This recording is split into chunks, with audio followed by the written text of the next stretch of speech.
What were your thoughts when you first arrived at the crime scene? It was not a quick death. She lived for quite some time trying to fend off her attacker. It was a very, very violent act on this individual, and there's a lot of rage to do that to another human being. Was it possible that Tiara's killer could have been a family member? Everybody's a suspect until you can eliminate them definitively. She had been conversating with an individual on Craigslist. She had posted that she was single and was looking to meet somebody new. What did you find out regarding the husband? There were some domestic issues between the two of them. Was it your belief that he just wanted to kill another human being that day? He was seeking someone out.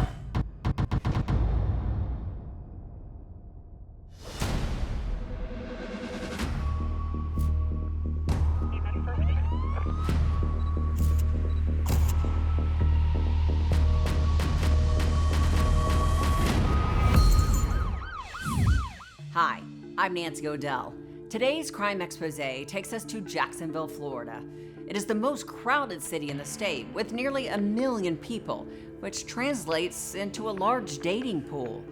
Online dating can be exhilarating, but can also be very dangerous. And in the case of Tiara Pool, it led to her murder. Tiara Pool was a 22-year-old mother of 2 boys. She hadn't been seen in public for 4 days. Curious and a bit worried, her best friend decided to pay a visit to her apartment. She had her own key to the apartment because she was the nanny to her children. So she used her key, she entered the apartment, she went to the bedroom where she saw just the hand of Mrs. Pool, a bloody hand. And when she saw that bloody hand, she decided that she'd back out of the apartment and call the police. Officers were dispatched to the address, and when they arrived, they found the victim deceased on the floor. The floor was soaked in blood, the body chopped with a sharp object. Tiara had been stabbed nearly 90 times. It was pure butchery. The killer wanted to make absolutely sure that Tiara would never breathe again. She had several wounds, the slit that went across her throat from side to side, and then she had several puncture wounds that were from the back to her lung. All of them could have been fatal. Tiara fought back as the killer slashed at her, the escalating number of wounds slowly draining the life out of her. She held on as long as she could. She did have defensive wounds on her forearms. It was not a quick death. She lived for quite some time trying to defend off her attacker. What were your thoughts when you first arrived to the crime scene?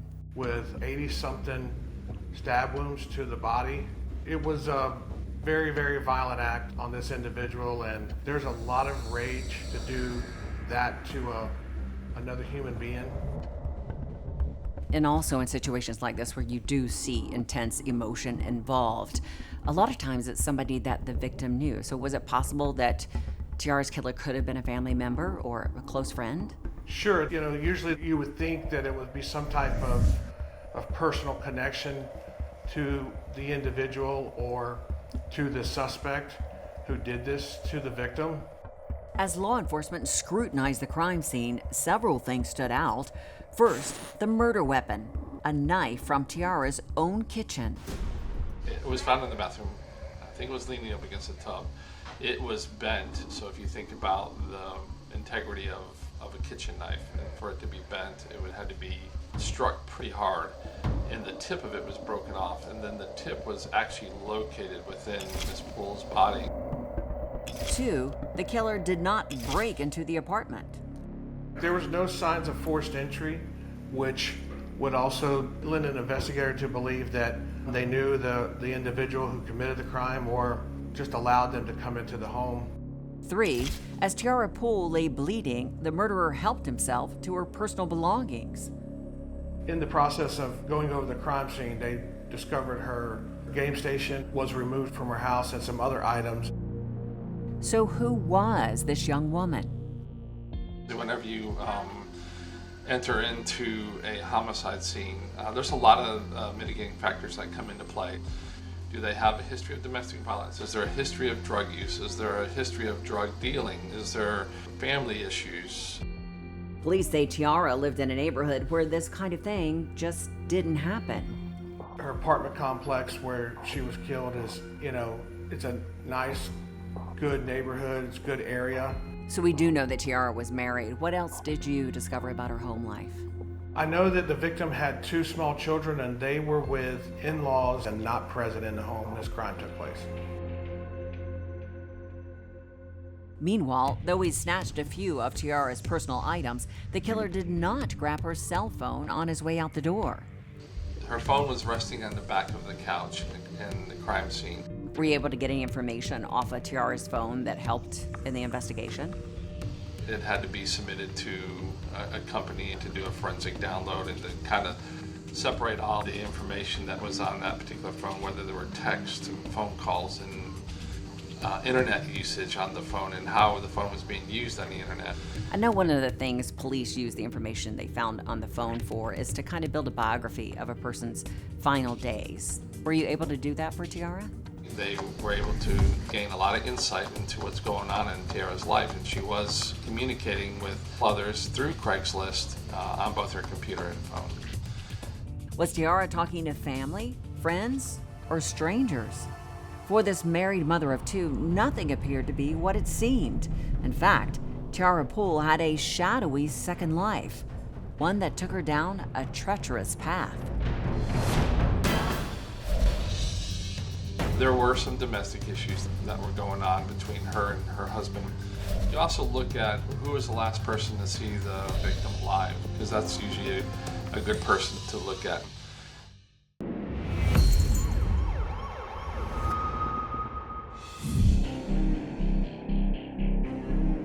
Stabbed 90 times and left to die, Tiara Pool spent 4 long days out of the public eye before her best friend stumbled across her body.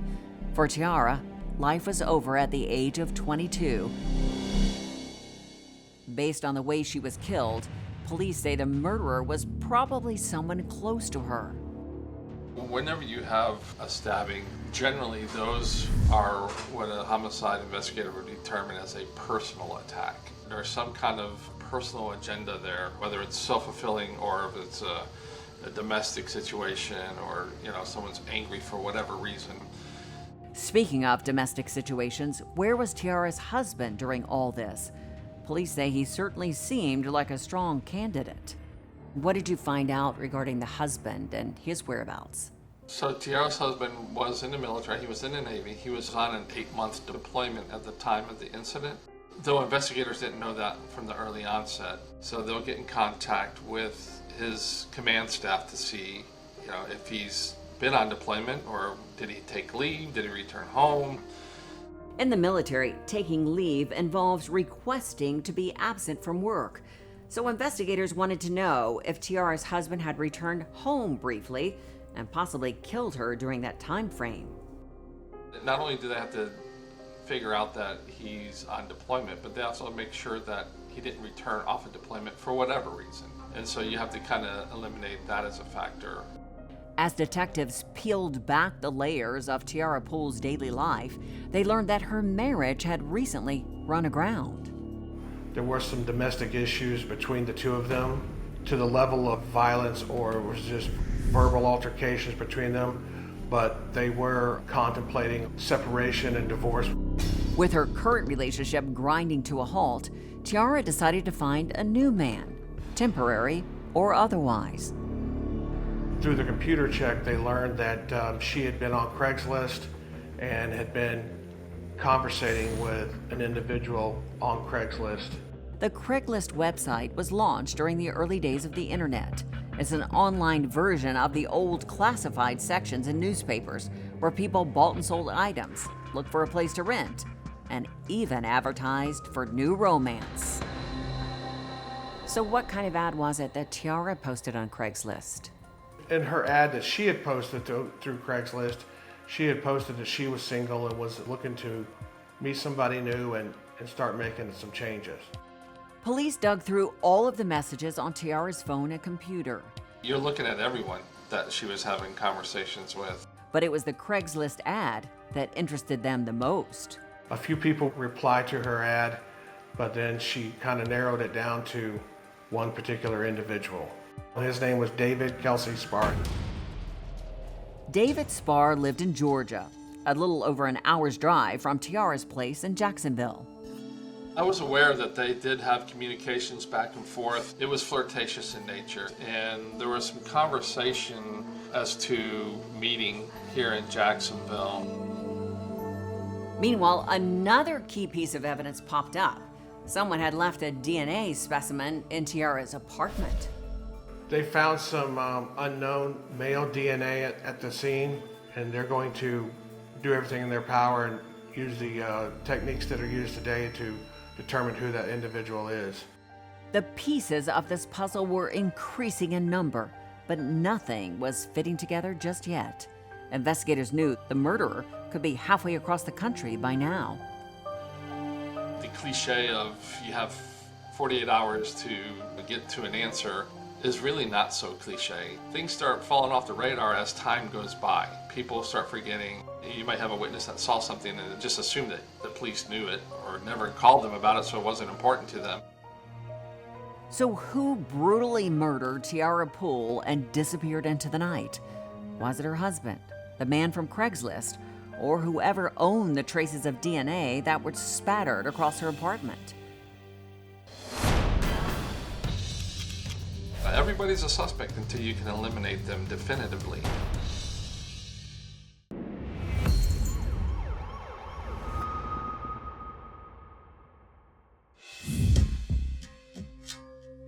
The sun is setting on the city of Jacksonville, Florida, and time is running out as police pursue Tiara Pool's killer. If the investigation takes too long, it'll end up as a cold case, and it might stay open forever. People get scared, they don't want to say anything, they don't want to tell on somebody, or there's a whole host of different reasons.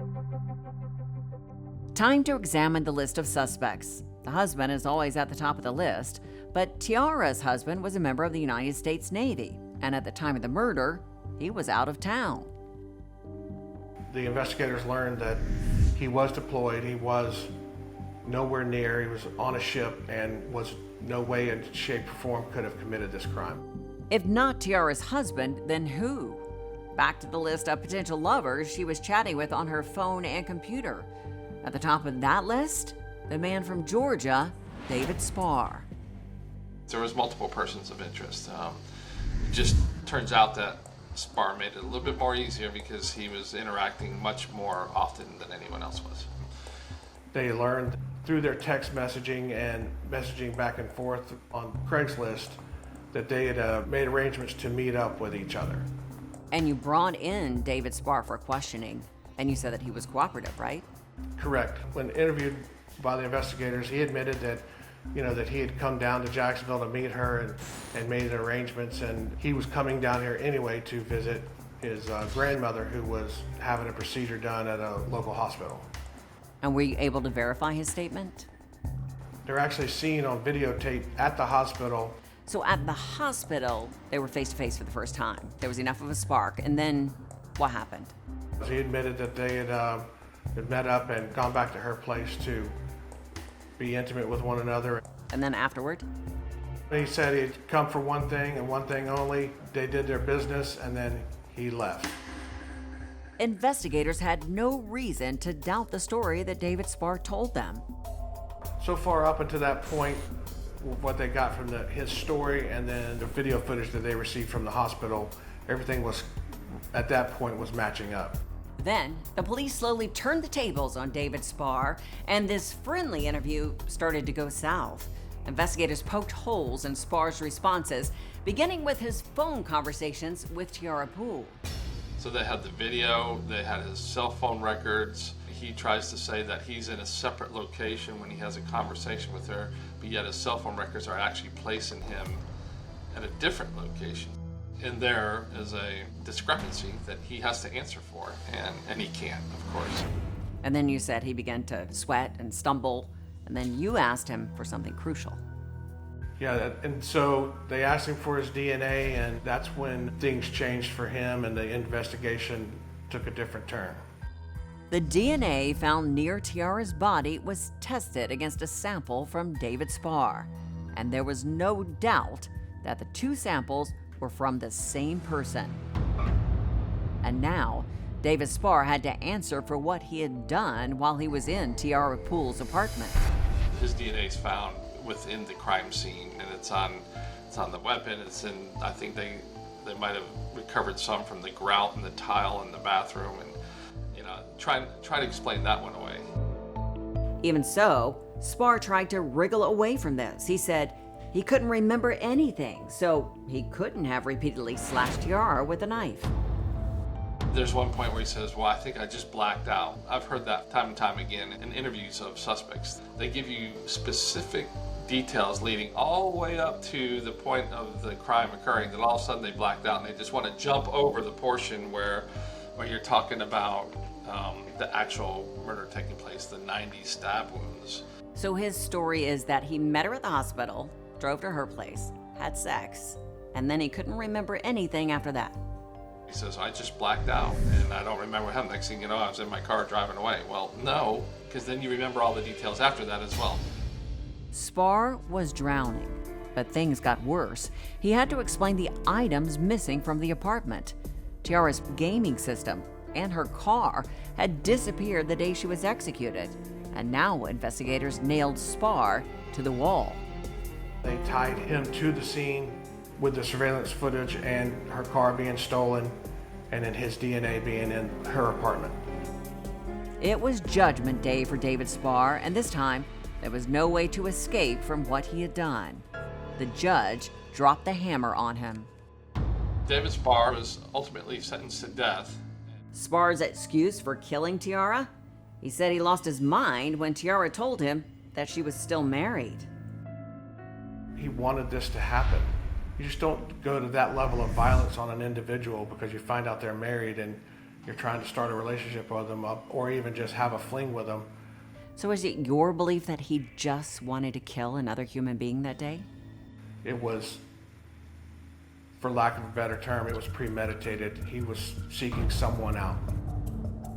David Sparre had taken more from Tiara Pool than her life and dreams and hope for a better future. He had ripped her away from her husband, her friends, and her children.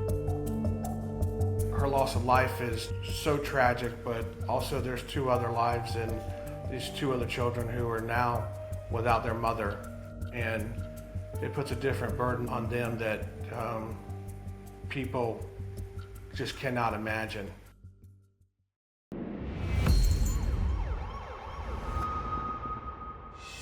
The heartbreaking story of Tiara Pool ends here, but every day people send texts, make phone calls, schedule dates, all in the hope that at some point they'll feel the spark of romance they seek, whether for now or forever.